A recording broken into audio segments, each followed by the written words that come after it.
Hi everyone, I'm Burgundie and I'm in Yoga Happiness Studio right now.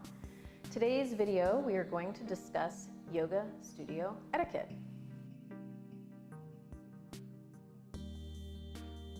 The different points that I'm going to bring up are specific from my studio just because of the logistics of the studio. It's very small, it's one room. The minute that you open the front door, you are on the studio floor.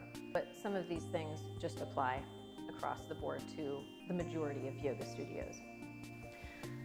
The first thing that really isn't etiquette, but just something to know ahead of time, try not to eat anything heavy less than 3 hours before class. No big meals. You're going to be twisting and moving, and it could potentially be very warm in the studio. So you don't want to be digesting and having a full belly. So something like a piece of fruit. I like to have some trail mix, maybe a cup of yogurt, something like that. That should be enough. You don't want your belly or your hunger distracting you during class. Growling belly, continuing to think about, what you want to eat. You really want to have your mind focused on the practice that you have. Arrive early, anywhere between 10 to 15 minutes early. Morning classes, you can probably get away with getting here 5 minutes early. Not only is it just because the studio is small and you want to make sure that you get space, because my studio, just at the beginning of 2018, we stopped online registration. You come in, sign in, get your spot, sit down. But also, you want to allow yourself time to come in and let it go. If you are running late, if you do come in late, don't apologize all over yourself the first minute that you get here. Just come in, find a spot. People will see that you're coming towards them. They might adjust for you, that's fine. If you feel the need still to apologize later after class, do that. Your apology when you're late is more disruptive than you being late. With the new setup of my studio, if you see that the sign on the door is flipped and it says class in session, please wait outside, or even closed, that means that the class is full and there is no space. Again, we can only hold, it's a small studio. The majority of movement classes, we can hold 9 people pretty comfortably. 10 people is very snug. For yin classes that we have on the second and fourth Saturdays, 12, I think we've gotten 13 or so people in class. But any more than that, then it's very snug. So you do want to pay attention to the sign on the door. If it says, welcome, please come in, come on in. When you walk in, again, because my studio is one room, when you walk in the front door, you'll walk on the mat, take off your shoes. You can leave them on the mat or you can bring them with you to the coat room. Do not walk across the studio floor in your shoes. Many studios feel as if the studio and the floor is a sacred space.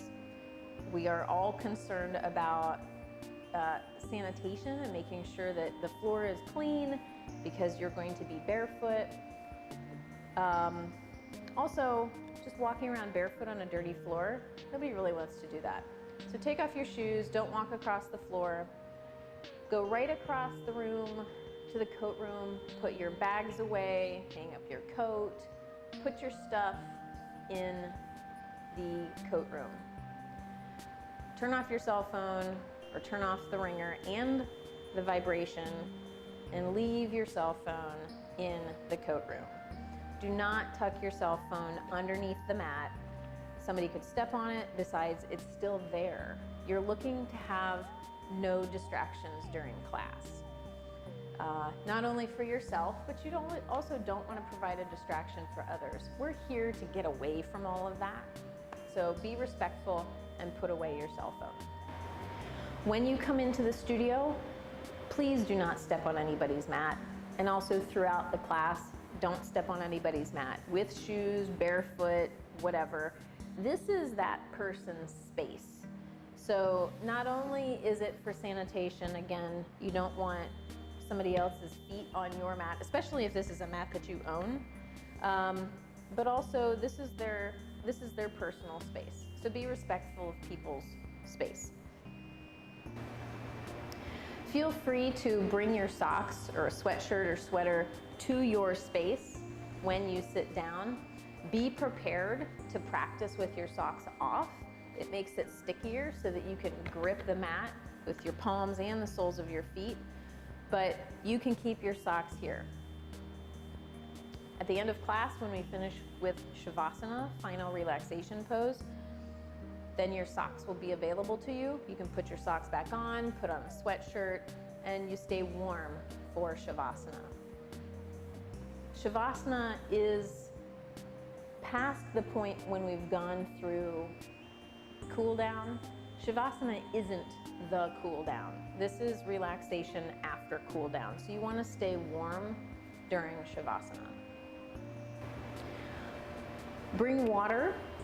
If you get thirsty during class, feel free to drink some water. Make sure that you've got a lid on it, although I will say that the cups and glasses that I have here at the studio do not have lids. Just be aware where you put it away, put it close to the wall, and try not to knock it over. There are some studios you will want to check with their policies on water or liquids in the studio. It can be a hazard if water is spilled on the floor. It can cause people to slip. So you just want to be aware of that. Be aware of your own perfume or cologne. Don't be afraid to be silent or to be quiet. My studio is small.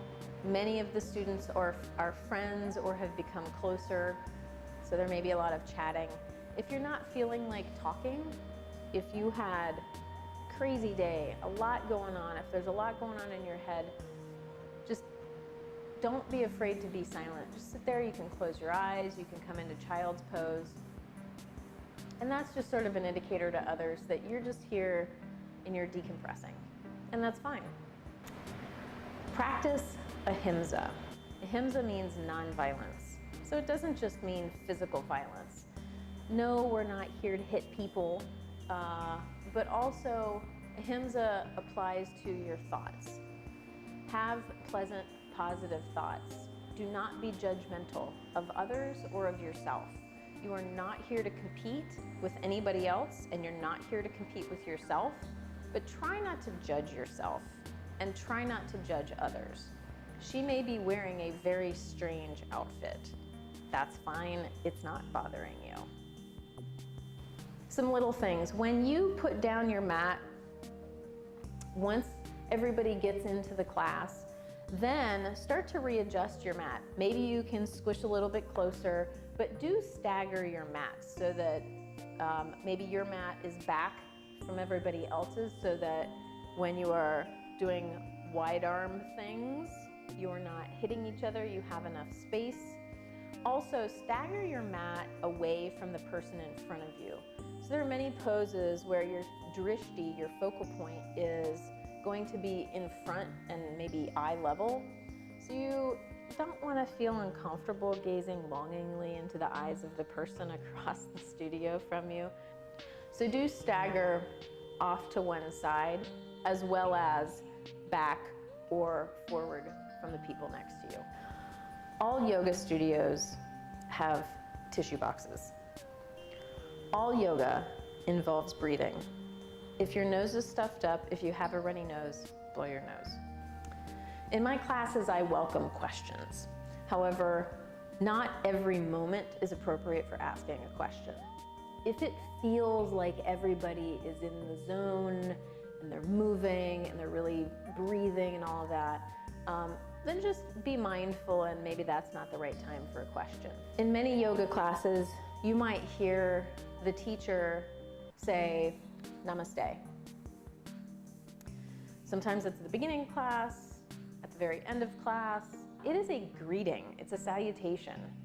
Well, it's the exact same word for what we're doing at the beginning of class, Surya Namaskar. So the sun salutations, we are saluting the sun in the morning. or at the beginning of class. Same things from the same word, namaste, namaskar. It is a form of a greeting or a salutation. There's a lot of meaning behind it.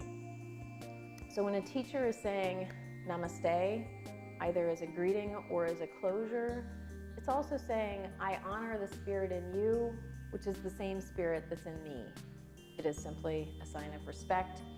And typically, the student says it back to the teacher, if you're comfortable with it. Once class has ended, put away your props. At least at my studio, I don't really care if the straps are rolled up or not. That's not my concern. We have a basket here for putting your straps. Put your blocks away, put away your bolsters, your blankets, and so forth. I have mat cleaner. You can spritz off your mat, wipe it down. If it's your mat or if it's the one that you've borrowed from here, clean it up, put it away. If you are so inclined, help somebody else put their props away as well. There are 3 topics that I wanted to save for the end that I consider a little bit more delicate. First topic is a little bit lighter than the other 2. Passing gas in class. It happens to everyone, even teachers. I hope that's not your only reason for not coming to a yoga class.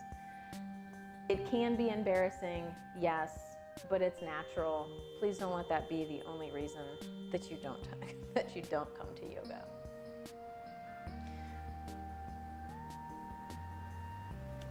Clothing. You want to be comfortable and feel comfortable in your clothes.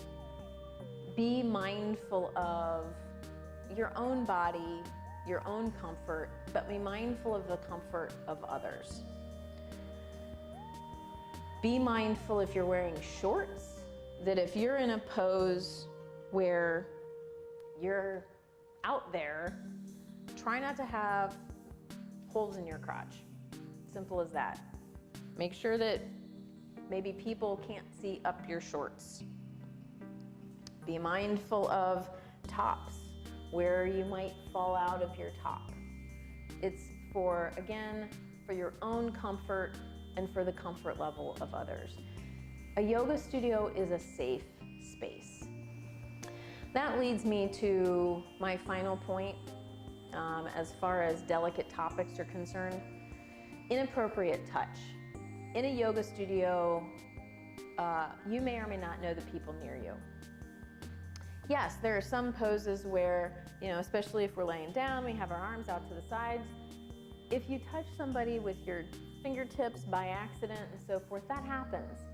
Part of the group class experience is social interaction, is interaction with people.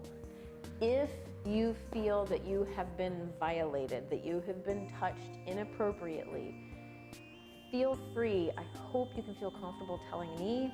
You can either tell me in person, you can leave a message, you can email me, text me, whatever it is, let me know. If I did something, please let me know. If somebody else did something, let me know and I will address the issue. Again, a yoga studio, my yoga studio, is a safe space. I want everybody to feel comfortable here. Bring yoga, practice yoga, even when you leave the studio. When you leave the mat, continue to practice ahimsa, nonviolence. Try not to be judgmental of yourself and others. Be mindful of the moment, be present. There are so many other lessons that are part of yoga, but try to bring that with you outside of the studio. I hope you enjoyed this video. If you have any comments or questions, please send me an email, berg@yogahappiness.us. If you like this video, please click like, please subscribe.